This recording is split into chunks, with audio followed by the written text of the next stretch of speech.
Obulwadde bw'omusujja bwe businga okutta abantu mu nsi yonna, kino kiwaliriza ekibiina ekiruubirira okugoba obulwadde buno mu Afrika okukwatira wamu ne bannamawulire basobole okukendeeza obulwadde buno. Bano baagala okusomesa abantu ku ngeri y'okulwanyisaamu omusujja ate oluvannyuma baakugaba obutimba bw'ensiri naddala eri abantu abaavu. Gezaako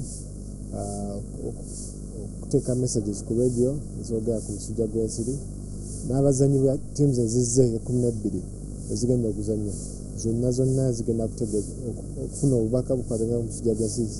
Bwe banaddayo ewaabwe bajja kuba basobola nabo okumanyisa abantu b'ewaabwe. Enkola eno erabiddwako ng'ebaza ebibala naddala mu mawanga nga Zanzibar wamu ne Tanzania bannamyamizannyo gye beesitukiramu okulwanyisa omusujja. Bannamawulire abasaka ag'ebyemizannyo baagala ne Uganda efune ku bibala by'okugoba omusujja. Omusujja ffenna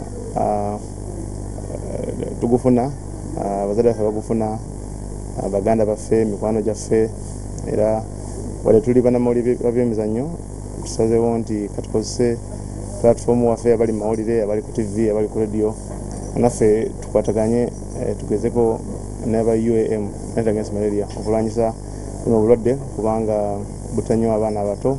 Ttiimu zonna 12 ezigenda okuvuganya mu mpaka za CECAFA zikakasizza nga bwe zigenda okuwagira enteekateeka eno. Frank Serugo, WBS, Kampala.